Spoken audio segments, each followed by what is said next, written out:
सर्वविस्वन्यस्तपादपद्मायते वामहस्तालोलवेदशास्त्रायते ज्ञानसूर्यायते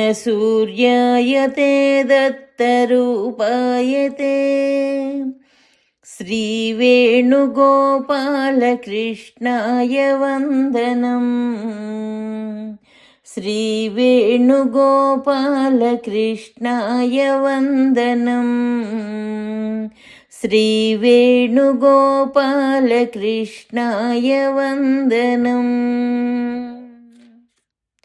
శ్రీదత్తవేదము అక్షర ప్రసాదము కామదహన రహస్యము 23/9/93 గురువారం ఉదయము 5 గంటల సమయం.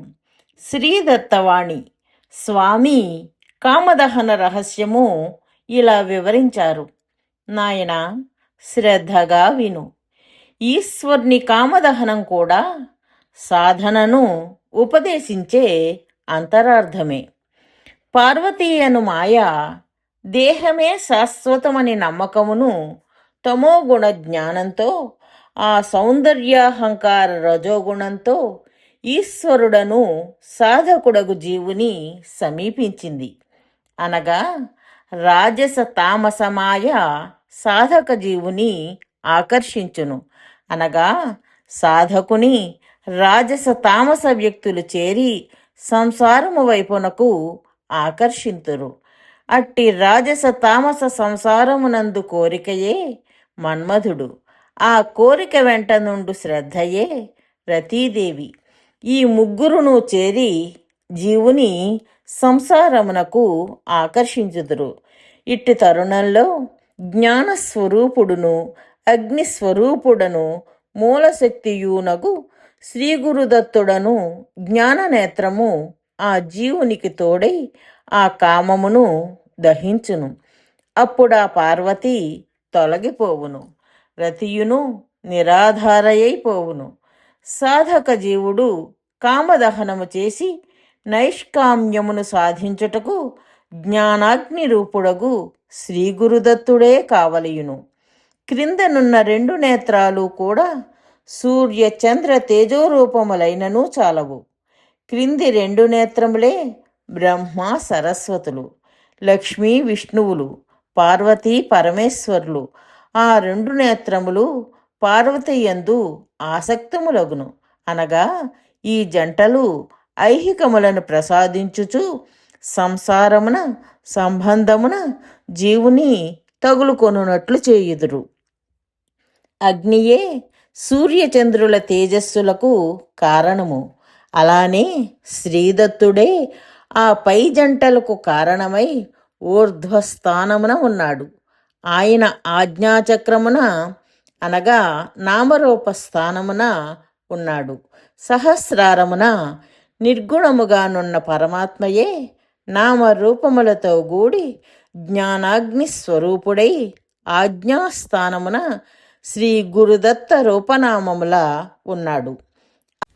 ఆయన సాయము చేతనే సంసారమునందలి కోరికలు దహింపబడి నైష్కామ్యము సిద్ధించును. ఆయన క్రిందనున్న జంటలు జ్ఞానాగ్ని రూపులైనను ఐహిక ప్రదాతలై నైష్కామ్యమును ప్రసాదించరు. ఆయన శుద్ధ సత్వమై పైన ఉన్నాడు. క్రింద రజస్తమోగుణ సంబంధముతో సంసార బంధమున ఆ జంటలున్నారు. కావున రజస్తమోగుణ సంబంధమైన సంసారమున ఈ రజస్తమోగుణ దేవతల అనుకూల్యము వలన ఐహిక ప్రాప్తి కలుగును. రజస్సు సూర్యుడై పురుష రూపమున, తమస్సు చంద్రుడై స్త్రీ రూపమున ఆ దేవతలలో ఉన్నారు. క్రియయే రజోగుణము, సంసారమే తమస్సు. ఇదంతయు హిమవన్నగమున జరిగినది. హిమము చంద్రుని యందుండును. అనగా మనస్సు చంద్రుడు కాన ఇదంతయు మనస్సునందు సాధకునకు జరుగు విశేషమే. ఆ తరువాత పార్వతి దేహాభిమాన గర్వములను రజస్తమో గుణములను వీడి తపస్సు చేత సాత్విక అయినది.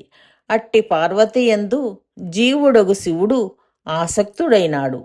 అప్పుడు తిరిగి రతీ మన్మధులు తోడైనారు.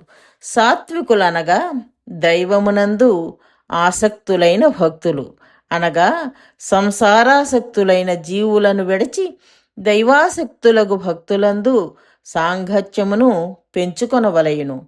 అప్పుడా సాధక జీవుడు కైలాసమను సహస్రారమున పరమేశ్వర రూపమును పొంది అధిష్ఠించును.